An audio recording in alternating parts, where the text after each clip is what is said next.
Hello and welcome to Proper Unskimmed, where my first ever guest today is Bob Coppice, who has researched in depth into NDEs, near-death experiences.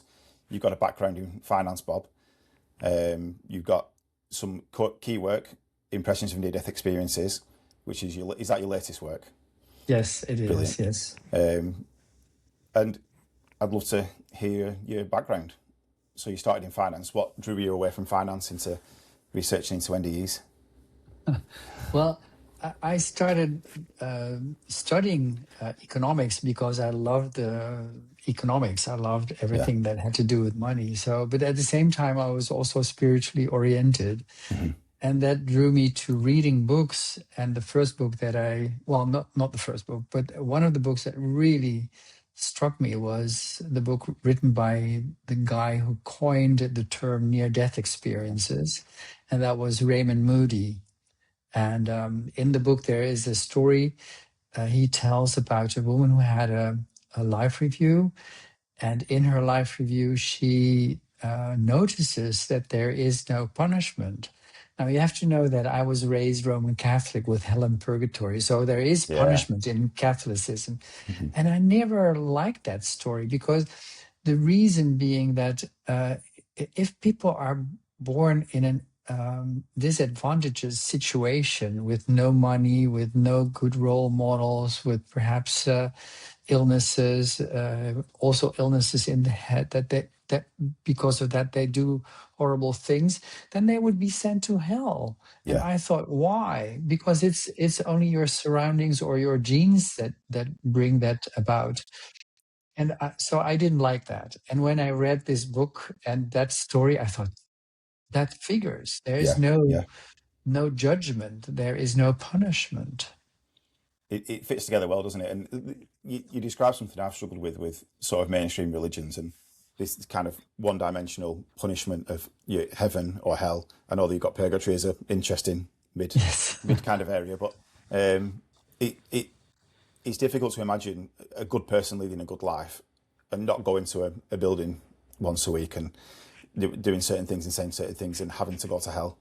It doesn't fit too well. But your idea of life, well, not your idea, the idea of everyone and what you've written about of life reviews is really intriguing, isn't it? 'Cause it culminates in maybe a balance. And could you just maybe explain a life review for us, Yeah, please? it's good for listeners to understand a little bit Hmm. about life reviews. You know, a near death experience in itself is an overwhelming experience Hmm. where people, um, well, they leave their body, they experience things that they don't know from Earth. Hmm. And a near death experience does not only occur in a life threatening situation, which is common. Well, people commonly think that that's the case, but that's not really the case. There are also a lot of stories of people who have had a psychological downturn, Right. and in that downturn, they have a near death experience. Some people pray very deeply or meditate very deeply and have such an experience. And there are also spontaneous experiences. Those are really outrageous. It's funny to hear those. I've heard two of them. Yeah. Yeah. But within a near death experience, well, the near death experience is interesting because people say they have been in another reality. Yeah. And many call it heaven or the afterlife or whatever, because they don't know where that was. And So I have to like insert words that they already understand to yes, try and yeah, explain they it. insert words that they know, so it comes from their religion or Hmm. whatever. But it's oftentimes it's also the case that people really realize that that's what they say. I realized that I was dead. This is how death feels. This is it. They realize it. They know it. And then the interesting thing is that um, there is not one near-death experience the same as another. So they Right. are all different. And in a number of them, people experience a life review. Now we come to the life review. Yeah. And the life This is review is, unbelievable. I'm obsessed with these since we've been started speaking. yeah. I really am. A life review is exactly what it is, what it Hmm. says it is. It's a review of your Hmm. life. Yeah. So some people say they have seen from their birth, and then they see whatever they did, and they experience throughout their life until that moment where they have their near-death experience, Wow. and they see it in a very special way. It You have to understand also that people who have had a near-death experience say that the other side, what they see, they feel that it's more real than what we are experiencing here. So a life review is a very strange phenomenon. What people see is what they did in life, and it comes in pictures, or it comes in like a movie, or it comes in feelings. It comes in very different ways. But most of the time, but you feel really the real stuff you have been going through, and you feel it not only from your own point of view. That's the most interesting part of a life review that I find, uh, is that you feel it from everyone's perspective that you interacted with. So your mother, your father, your siblings, Yeah. the teacher, whoever you met in the streets and you did something nice to or something not so nice to, you will experience everything, but you experience it from their point of view too. So not only from your own point of view, but also from the other's point of view. You become the other. You feel exactly what they went through. And this is not something that one or two people say. It is being said consistently by people who have had such an experience within a near-death experience. And That that really is draws you in, really, doesn't it? Sorry. Yeah. Sorry. Go yeah, on. yeah. Yeah. No, no, no. Yeah. That Yeah. really draws you in. So Yeah. that's really what it Yeah. is. It, it, that part of it where you feel the pain or happiness that you've caused Yeah.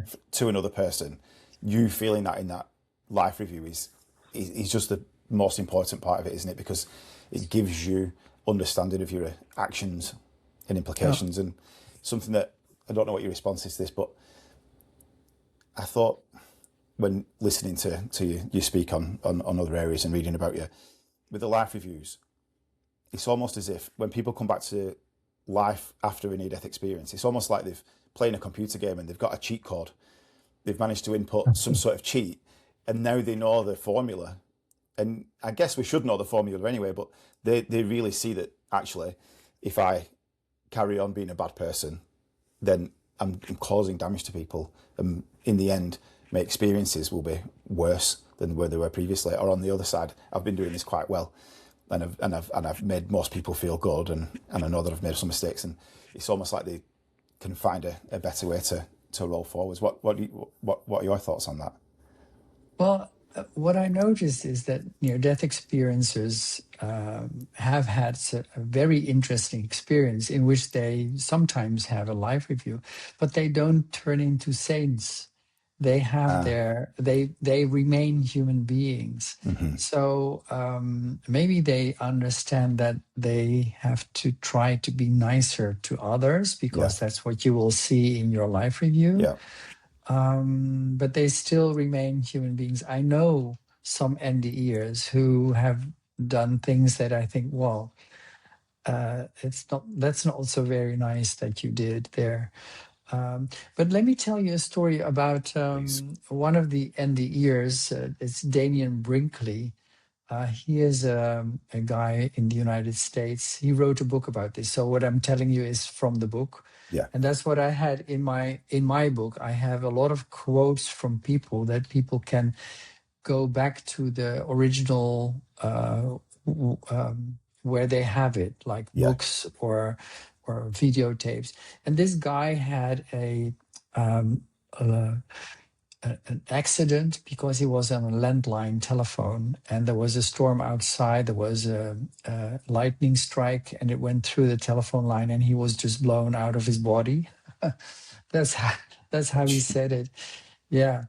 And he survived, but he had his near-death experience. He saw his life review, and in his life review, he saw whatever he did to others, and that was not very nice. He said he was a bully in school. He stole other people's bikes. He was in countless fights. I just quote. That's what he wrote. And he, on top of all that, he went working for an American organization. I think that must be a governmental organization, where they went abroad and then kill adversaries of the United States government. And he killed many people. And at one time, he blew up a whole hotel with 50 people in it to just take out one person. And he experienced everything he did. And after his NDE, he said, that was horrible, because I had to feel all my kills, not only from my perspective, but also from the perspective of the victims, but not only their perspective, but also the perspective of the children and the wives of those victims that were left behind. And he said that was too much to take in. It was very difficult. But otherwise, he said, my life review was wonderful. There was unconditional love for him, and that's typical for a for a near-death experience. People experience unconditional love, and Yeah, I ask people to understand what unconditional love means. You don't find that on earth, I think. Even from a parent for the children, there is some conditionality there, but unconditional means that there is no condition there. The love is there for you, and that applies to everyone. So he experienced unconditional love, yet he had this life review, and he went through the hell he created for others. yeah, That's how I would put it. But there was no punishment. There was no judgment. There was no punishment. It was more that he had to understand his position on earth, understand what he did and how he interacted with others. And that was it. yeah, And there are many more stories of people who are so surprised that that is the only reason, just to understand where you came from and what your purposes were, what your real reasons were. The truth comes out. That's yeah, the yeah. idea. It's unavoidable, isn't it, in that circumstance? There's no trying to lie your way around it. There's no trying to sort of explain things and reason things out. It's just, this is how you made this person feel. And Yes, that's it, you isn't it? cannot escape it. You Yeah, cannot just hide. You yeah, cannot put a mask on, because yeah, everything falls away there. There's no running away from these kind of things. It's you will see what you did to yeah, others, and that's why it's nicer if it's nice things. yeah, yeah. I'll keep being good. Um, Yeah. so you, you, I think I've remember you saying about a ripple effect, and it's similar to what you just said then, isn't it? Not only did he experience what he'd done to the people that he killed, but then the impact of the women and children and everyone, family members that are left behind as well. So he felt all that. Is that something that's been heard a few times as well? Um, yeah, I understand why you say ripple effect, but it's the ripple effect. I think is something else. It is more that whatever you do, it doesn't matter whatever you do. It has an effect in the world or around you, and you In this sometimes world don't. now. In this world, yeah, you maybe also in the other world. I don't know, but it Yeah, has an effect on everything, on the whole thing, and you might not understand the effect you have, but you have an effect. That's another thing that people say. There is such a great interconnection between all and everything. So between people amongst themselves, but also with nature and everything. So there is this interconnection with yeah, all and everything, that if you do something, it will ripple through that everything to places that you don't know. Maybe a little bit like the butterfly wing that flaps and then yeah, creates a storm somewhere else. But this is what people with a near-death experience say, and I can just quote them, Yeah. and I Yeah. cannot prove this, but this is what has been said regularly. Yeah. Yeah. Something that you just reminded me of. I'll jump forwards in my questions a little bit. I might mispronounce the word, but vertical, Theoretical, veridical. theoretical This is observations. this is where things become a little bit more almost provable, isn't it? Yes. Yeah. The idea of the the idea is that somebody has a near death experience and they learn information that they didn't know about and they couldn't possibly have figured out in any other way, and then it turns out that that's correct. Is that Yeah. am I right on that one? Yeah, yeah, of course. The theoretical observations, that's a difficult word to say that observations on the other side, let me put it like that, Mm-hmm. could be later confirmed here. And I'll give some examples. But it's, for me, it as a researcher and as a scientist, I don't want to go into fairy tale stories. I want to have proof. That's why I think theoretical observations are very important, because they give circumstantial evidence that near death experiences are real. Proving them or researching them by repeating them, that's difficult, because if someone had a near death experience, you can't just do it again. Quite It's unethical. it's it's very unethical. It's a one-off. So, Yeah. but there are so many of these stories, and that builds up a database in itself. And a database can be researched. So that's what we do. And just to explain theoretical observation. So imagine someone has a near-death experience and they leave their body.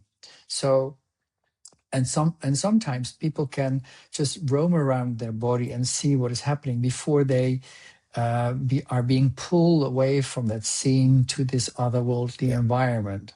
So they can see what the doctors do. They can see what is happening around the crash of their car. They can see things that are happening there. And then later, when after their near-death experience, when they come back again, they can say, well, you as a doctor did this and that. You as a nurse, you said those kind of things about my veins being too small. And now you had to go to the other leg to get new veins.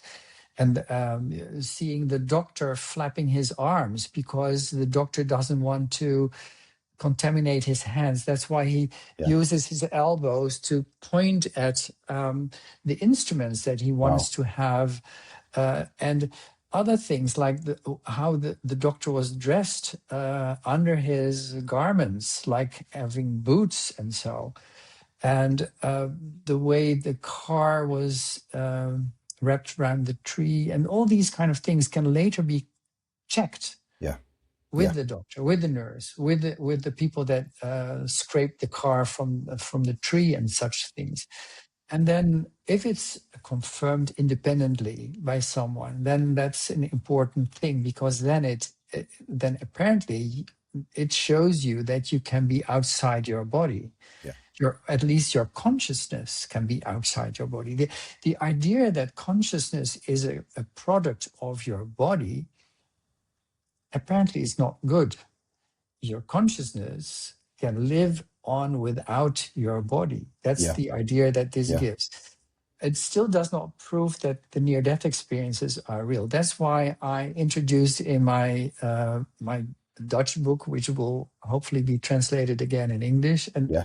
this, by the way, is the English book with all those quotes from Yeah. people, and the vertical observations are in it as well. It's called Mine's on its way. Impressions of near-death experiences. Great. But the other category, so this is the first category. The other category is where people have observations on the other side. And then when they come back again, these observations are confirmed independently by others. I'll give you one example. Please. I Yeah. can Yeah. give you another one too, but As just many as you want. I love the examples. They're brilliant. well, one is an easy one. It is a woman who had her near-death experience, and first she walks around in well, she floats around through the hospital, but then of course she's being pulled away, and she goes to this other world, the environment. So in this other world, she meets a lot of deceased relatives. She recognizes them, and there's one that she doesn't recognize, and he presents himself as a baby boy, as a baby, as a, and then he says to her, "I'm your brother," and she says, "I don't have a brother," and he says, "Just remember how I look like." And how I'm dressed as a baby, and then ask your father. And then when she comes through again later, after her NDE, and when she was recuperated, of course, she asked her father, and the father acknowledged that they had a child before her, but it died very soon, and there was a baby boy. It was a boy, and but the parents never wanted to talk about this because it was painful for them, and Yeah. it didn't add anything for her. Yeah. And well, that's how they felt at that moment. But that was the reason why she didn't know she had a brother, and it was proven by this experience. It, So, it, so it's yeah, such a specific example, isn't it? And the death of a sibling that you don't know about, it's so specific, and yes, it's not a guessable thing, is it? It's not like a no. DMT trip with a Yeah, but brain the wave. interesting thing is that there are so many of these stories, different stories, of course, they are all kind of different, Yeah. but there are hundreds of those. And that's, my book was published by the International Association for Near-Death Studies. That's Yes. an international organization. And this other book is also published by the International Association for Near-Death Studies, and that contains many of those examples, those critical examples. So the self does Fantastic. not die, and it's a scientific work. It's nice to read. Yeah. Oh, And fantastic. another example that came to me, and that was a woman who I spoke with just before the financial crisis in 2008. So it was somewhere in March, and uh, Bear Stearns was an investment company that was running into problems, but it had been saved by the Federal Reserve in the United States. So Yeah. first the markets thought that things are going wrong, and then the federal came along, and then it was hunky-dory again, and all the stock prices went up again. No one would ever think that there would be a financial crisis. Yet I spoke with her, and she said, listen, I had my near-death experience in 86, so that was 22 years ago. In my near-death experience, I was shown a period of time with a lot of stress in the economy, with financial crisis. Many countries, many people would be affected very, very severely. This is going to be very, very bad. And she was very adamant about that. And I said, how do you know it's going to happen now? She said, well, when I had my near-death experience, I saw all that, but I didn't see a timestamp. Right. But now, with the whole thing with Bear Stearns, I felt the tension in the world, and it matched with what I saw then. And she said, believe me, it's going to happen. And I just said, I smiled, and I said, I'm an economist, as I Oh, said. right. Of course. Yeah. I smiled, and I thought, hmm, the stock markets are going way up again, so you must be wrong. Yeah. And then later in September, it really went down with the failure of Yeah. Lehman Brothers, and in the United States, big financial companies went belly up, and et cetera, et cetera. And so I had to phone her back, and I said, this is what you saw? And she said, yes, yeah, I told you. And you Yeah. didn't believe me.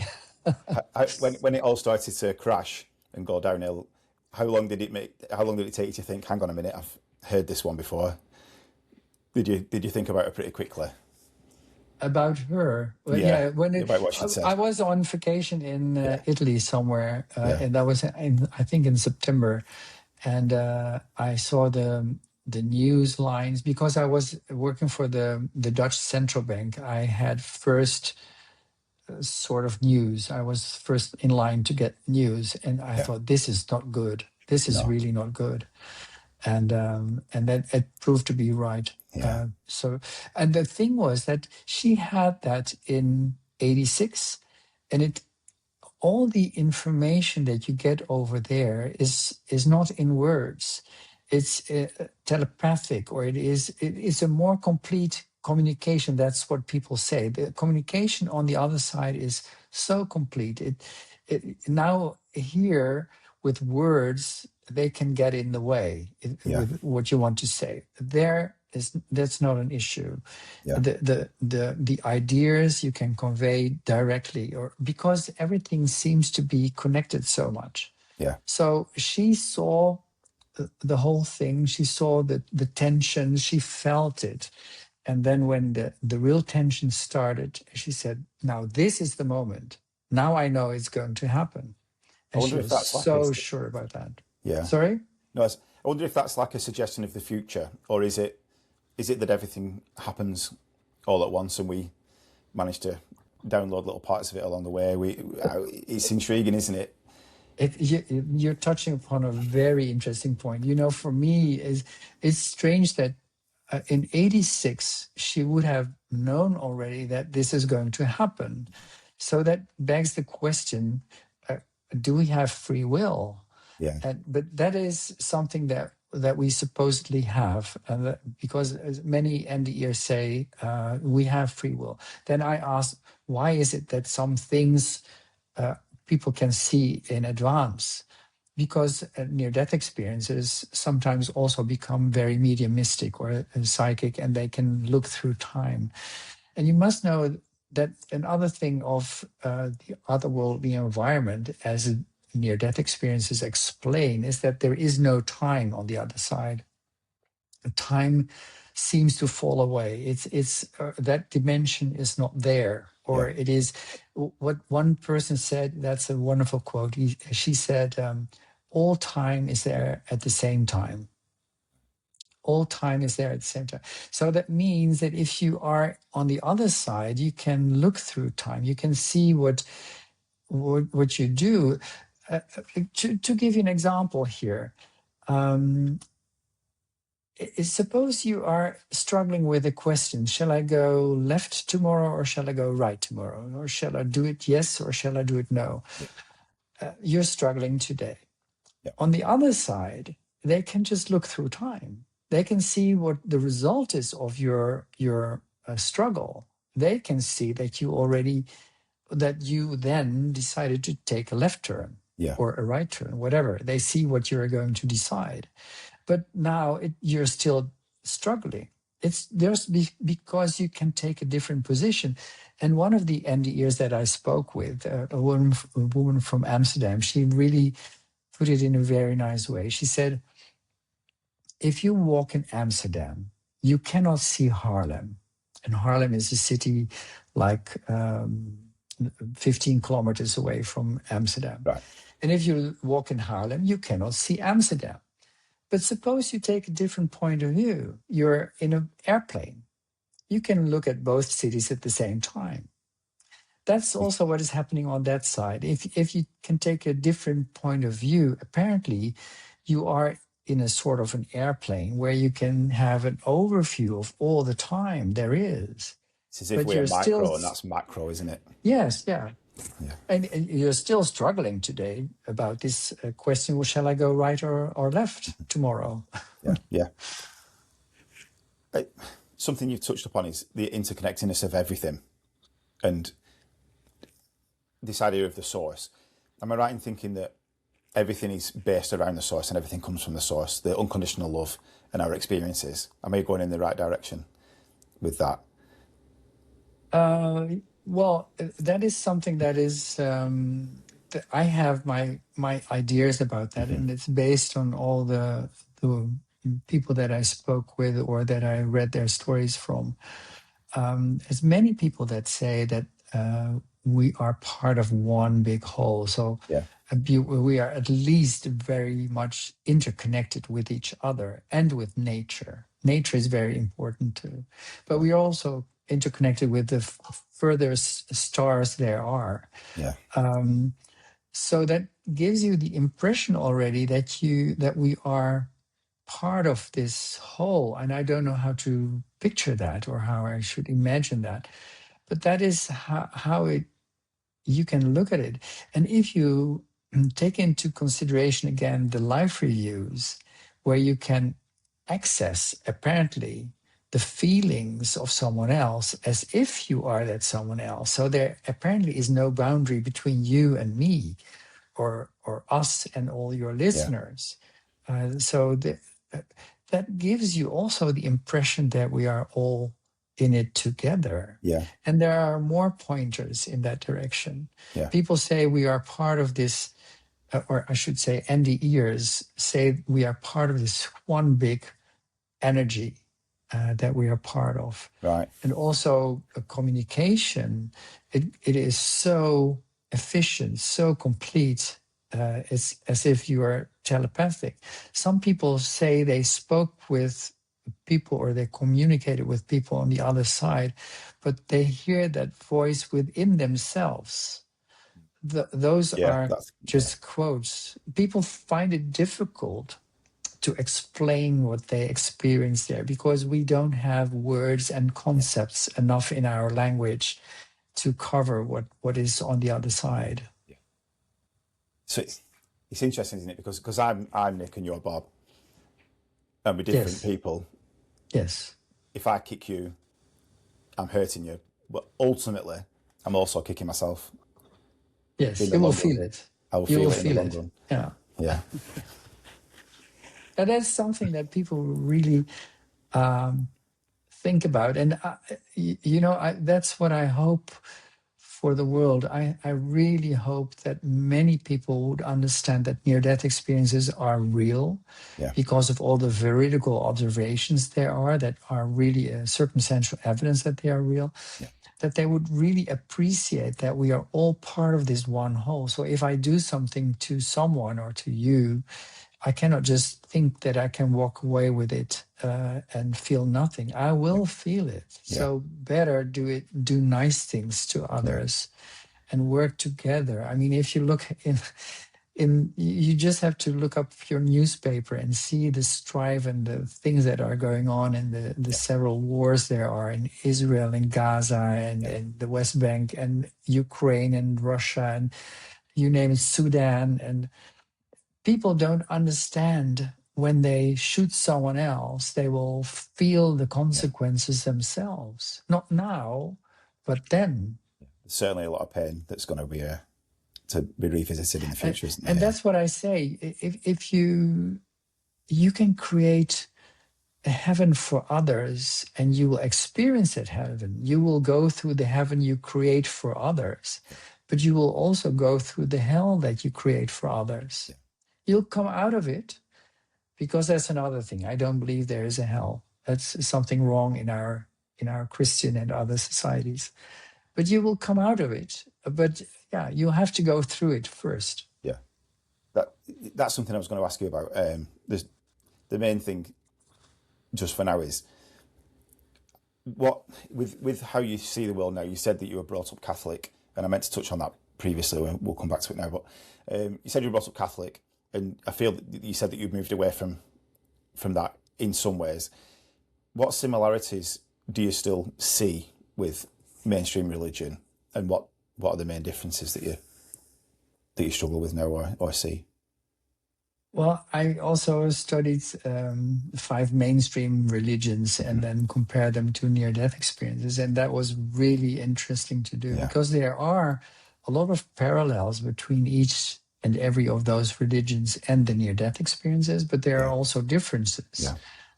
And one of the differences that I noticed is that in Christianity, for instance, we have the concept of original sin, where Adam and Eve ate from the forbidden fruit, and that sin sticks to us Yeah. all. Yeah. You don't find that in near-death experience, because there is uh, not something like that. That's not something that I found. And moreover, the whole concept of original sin is something that you cannot find in the Bible, not in the Old Testament, No. not in the New Testament. It's not there. It's a fabrication by It's a human Saint edition. Augustine Mm. in 325, I believe, after Christ. Yeah. And then you have this other saint, Thomas of Aquinas, later Yeah. in history, that completed the whole idea that we are a bag of sins, and that only by the virtue of God, some of us may go further to heaven. Yeah. That's not correct. No. If I listen to NDEers, we eventually will all go to heaven. We are from there. We are from that source, and we will have to go back again to that. And NDEers, interestingly, they say they talk about home, and home is not where you live here. The home is on the other side. Yeah. They say we go home. The final destination for everybody. We all go home. So so the idea of heaven is still part of your thought process then? Yeah, well, the word heaven is religiously connotated. It is. The real thing is different. So eternal content kind of idea. Yes, well, eternal in the sense that there is no time. Yeah. Yes. Yeah, so that's eternal. Yeah. I think. Sometimes when we've been talking, I keep thinking of the idea of karma, and you have mentioned a couple of times about where people manage to see everything. You know, your analogy with was it Harlem and Amsterdam? This sort of overview of everything and learning new things. It's almost like an enlightenment in some ways. Some might say, and something else that you've hinted towards is people from different areas of the world experiencing NDE, and their experience of life is kind of reflected in it. So someone from a Hindu background might experience an NDE and see Vishnu, or Yes. or Shiva, or a Buddhist Yes. might see the Buddha, a Christian might see Jesus. Yes.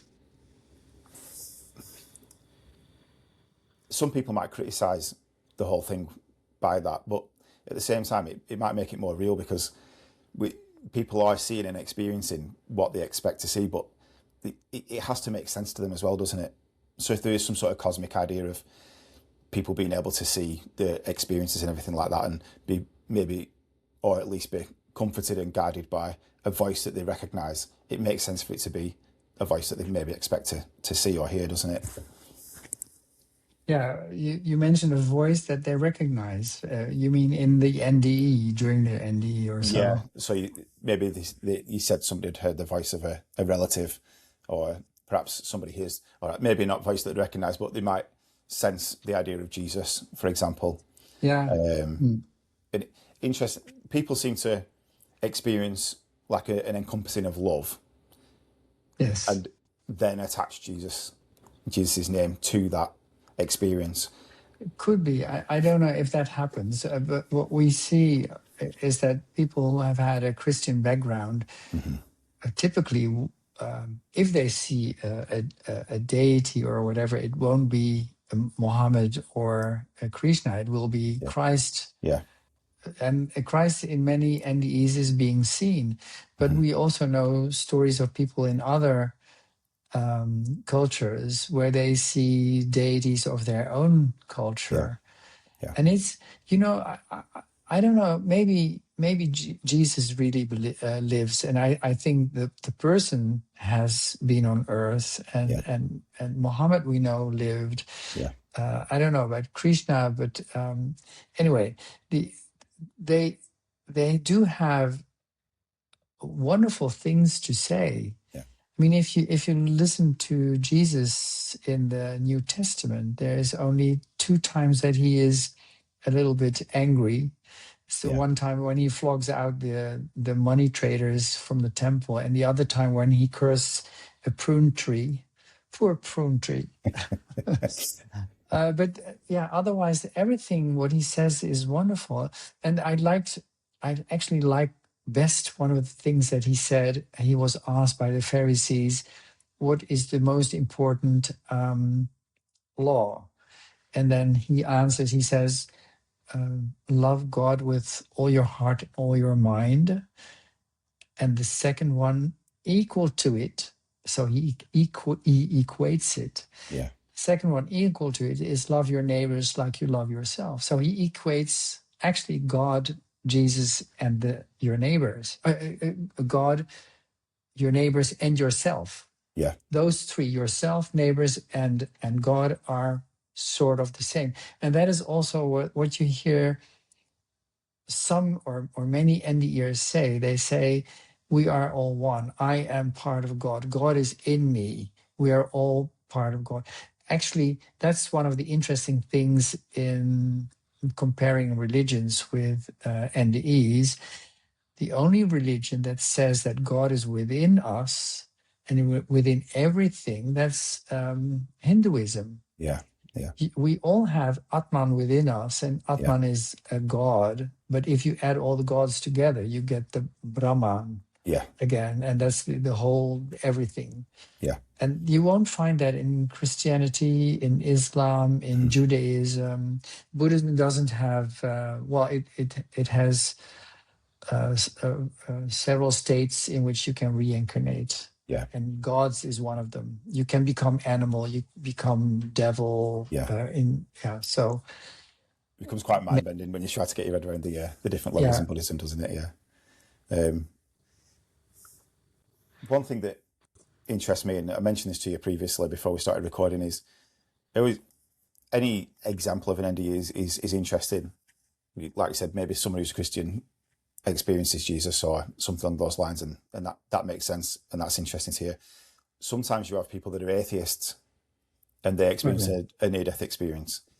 To me, that draws me in a little bit more in some circumstances, because an atheist expects nothing, and then when they experience something, you can't really explain that psychologically to much beyond a certain extent, can you? Because, like I say, they're not expecting it, and then it hits them. Have you got any examples of atheists who have experienced near-death experiences?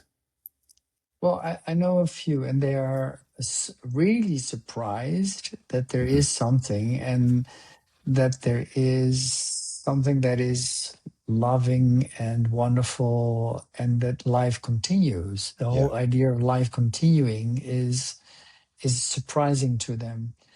And then they don't go. Usually, they don't go into one of the religions there is. They That's another thing that's interesting to see, is if people are very much into one religion, just name one, doesn't matter which one, and they have a near-death experience, they will understand that the real thing is much bigger than their one religion. So well, sometimes they stay within their religion, but they know the real thing is bigger. Sometimes they will step out of that religion and be interested to hear what other religions have to say, and to try to find if the truth is there. But that's a thing that I really believe, after having read and spoken to so many NDErs, is that the real thing is much bigger than any one religion. And I say that also because I wrote the book about comparing the religions with NDEs. I think that NDErs don't even have the possibility to express what they have seen on the other side, let alone a book or a religion consisting of several books. You cannot find it there. It's ineffable. You cannot really bring it into words. So I feel that NDErs are the closest to come to this otherworldly environment, and because of those veridical observations, I do believe that this is the right venue. And the nice thing is, that the message is be good to others and to yourself. Yeah. The idea of a message is really important to think about, isn't it? Because near-death experience has been mentioned all the way through. Maybe in a little while we can talk about sort of ancient examples as well. But with things like your book and podcasts and people talking along the way, that message appears more and more, doesn't it? And it is Yes. such an important message. And what do you think we can do to extend that further? Well, what you're doing is important because through your podcast, I can say what I Yeah, learned from NDEs. yeah, And so that is important. But it would be good for people to understand that there is good circumstantial evidence that these are real, and that the implication is that if you, well, the best thing to do is to create heavens for other people, because you have to go through those yourself. that's brilliant. So I've lost my train of thought there. Yeah, You wanted to talk about Plato and yeah, error, I think. yeah. Let's get onto that. Again, it's amazing when you have different cultures that currently exist that have got similar experiences. But then when we look back into civilizations that don't exist anymore, then we see similar sort of ideas. Plato, I know that it was more an analogy, but Plato did talk about this idea of didn't he? He was a soldier, I think, who had died and came back to life 10 days later with experiences of an NDE. Have you got any Yeah. information on that? Well, that's a very interesting story in itself. There was Yeah. was a soldier who they thought had died, so they put him on a funeral pyre, Yeah.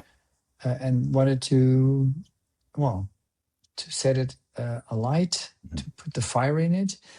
But then this guy came too, so he sort of, I don't know how it exactly went, but he jumped off the pyre, and then he spoke about what he had experienced, and that's Plato writes about that, and it seems like some of the stories that we know nowadays, that people are really thought to have died, and they put a sheet over their face, over the Yeah. whole body, and then suddenly they start breathing Yeah. again. It's incredible how that works. It is. There are magical stories about people like Anita Morjani is maybe a nice story to tell, because she was having a cancer, and all her in her how do you call that, the kidneys and everything, heart, everything Dialysis. started, yeah, they everything started to turn off. All right. So her body turned off, and then eventually she died. And people believed she was dead. And then she leaves her body and she says, I felt my consciousness expand in such a way that it encompassed everything. And then also she was, suddenly she was in an airplane with her brother, who wanted to fly towards her to try to be in time to see her before she died. And she felt the worries on his face, in his feelings, and so she could feel everything about him, what he felt at that moment. And then she has a near-death experience. She talks with her father, who was already dead, and the father says, "You have a choice. You can go back and you can stay." And that's typical. So, some people do have a choice. Some people don't. They are being sent back right away. Yeah. But she had a choice, and the doctors were, at the very last moment, they had taken some tests. They were doing tests, and the test results were not yet out. And the father said, "If you choose to be here, the test will show that everything is stopping and you will die. If you choose to go back, the tests will show that everything is turning on again." And eventually she decided to go back again. She heard all that. She saw all that. She was there, Yeah. because you can be anywhere. that's another story in my book, that a person, this was an Iranian guy who died in a car crash somewhere. He was in the hospital. In the hospital, he was thinking about his mother, and suddenly he was also in the house of his mother, and he saw what the mother was doing. But at the same time, he was also in the hospital. So you can be in more places at the same time. It's really strange. It's a strange environment where so much more things are possible than we have here. Yeah. Have you got any further examples of that? Because I really love hearing these stories. Oh, I always like that story of Christina, because it gives you the recipe for life. Yeah. Yeah. Because that's what she heard. She was abducted by two men, and they tried to drown her, which didn't succeed, fortunately, because the father heard her scream and came to her rescue. But in the meantime, she was having her near-death experience, and she said, I was traveling through a tunnel, and at the end of it, it was blocked by an elderly person, and I recently saw a interview, and she said it looked like a little bit like Santa Claus. You have to imagine she was 80 years old at the time, and he blocked it. But she wanted to see what was there, and he just gave her a little bit of space to see what is there, but said, you have to go back. And she saw it on the other side. She could be there a little bit more, but she had to go back. Yeah. And then this guy said to her, life is easy. And there's 4 ingredients you have to do, and it's love, be loved, just be, and experience life. Those are the 4. Yeah. It's love, be loved. Those 2 are important, and that requires action. It does. It doesn't. It's not Yeah. automatic, is it? No, it's not. No, also Yeah. being loved, you have to allow Yeah. others to love you too. Sometimes that's difficult. Yeah. But just be, it's easy. You can do that wherever you are, and Yeah. experience life. You always experience life, even when it's hard or when it's painful. That is being acknowledged on the other side. So I want to stress that also for the listeners, that whatever you go through, you are being loved beyond your wildest dreams. And it's so much appreciated that you go through these things, because that's part of what is expected. What is, I don't understand these things, but this is what is said by NDEers. It is something that has to be there. You will always be helped. There's incredible help if you allow it, if you Open-mindedness to ask for it. Yes. Yeah, fantastic. Do some people? So you said that some people get the choice to stay or come back, and other people get you are going back and they're sent back. Is that difficult for some people? Because as a bloke sat here now thinking, I'm going to drive home soon to my family, and I really hope I don't have an accident. Yes. Therefore, I would want to be sent back. But do some people almost not want to, because they're experiencing such Many a people don't want to come back again, because on the other side you have unconditional love. There's no pain, there is no anxiety, there is no. Your body is constraining something. You don't feel it because we are used to it. But once you're out of your body, it's a relief. I don't know how to feel it, but it's a relief to release your body and to just be your consciousness, and to be able to go everywhere, to be going through time. And so people really want to stay there, but they are being told they have something to do. There is a purpose for them on earth. Sometimes I know a few stories where people refuse, but then they are being shown what they decided to do on earth, because that you decide that before you come here. It's not a contract or so, but it's like you wanted to experience these kind of things. Now here you are. Go back, do it. That's what you wanted. And then when they realize that that's what they wanted, they want to go back again. So most times people go back after being reasoned that that's the reason for it. It's interesting how you Uh, read it that, because it reminds me of Plato again with Odysseus. And Odysseus has died and lived his life, and they have to drink from the river of forgetfulness, and then there's like almost a lottery of life, and all the different options for the next life are sort of scattered out, and he's last, so there's just the scraps of whatever's left over, and he picks a normal life as opposed to some people that have picked like a leader who might become a tyrant, and he picks this normal life because he drank less of the water of forgetfulness, so he's retained wisdom, and he's almost got that life review kind of idea, and he picks the normal life because here I can be a good, decent person and do good yes, for others. yeah, It's such an interesting link there. that's a nice story. Yeah, Yeah, yeah, it looks like it. Yeah. yeah, So yeah, yeah, that you can go back again. But the thing is, people forget a lot of things or cannot take with them a lot of things that they saw on the other side. There are so many people that said, "I knew it all. I understood it very well. I understood why we are here."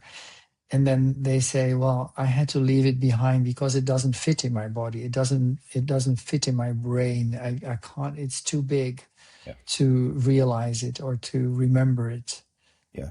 It's cosmic. So It's yeah, it's yeah, we don't understand what it is, no, but it's not that's how possible. it is. Yeah. Brilliant.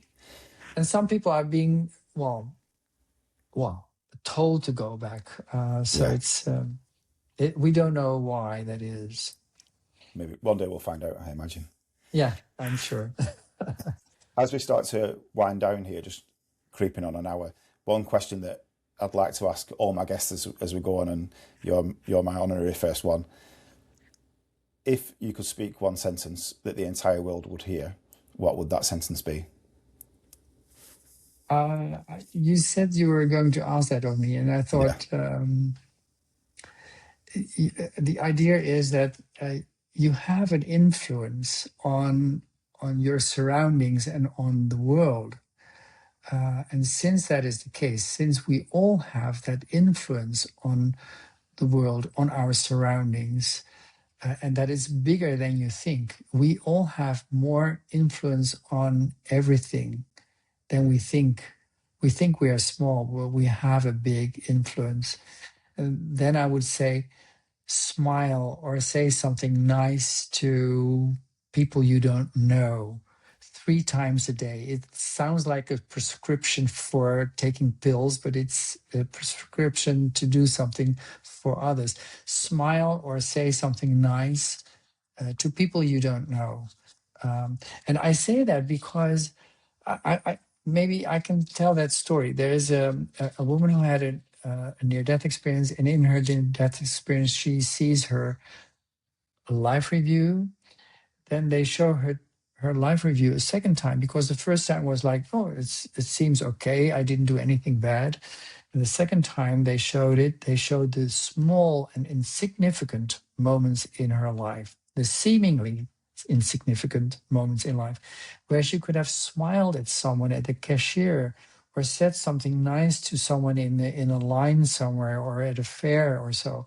And then she said, I noticed there was someone that if I had smiled to that someone would not have beaten up the wife when coming home again. Or another one, if I would have said something nice to this person, something small, doesn't need to be big, that person would not continue thinking about committing suicide. It can be so big.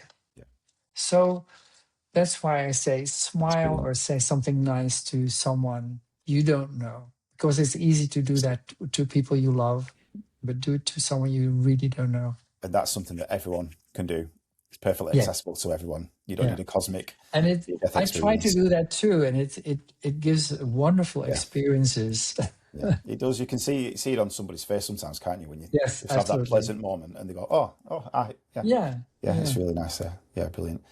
Well, thank you so much for joining me, and I really am honoured that you've agreed to be my first guest. And It was an to, honor to be here oh, with you. thank you. As your first guest, and it's really has been a wonderful time. You have very good questions, and Oh, thank you.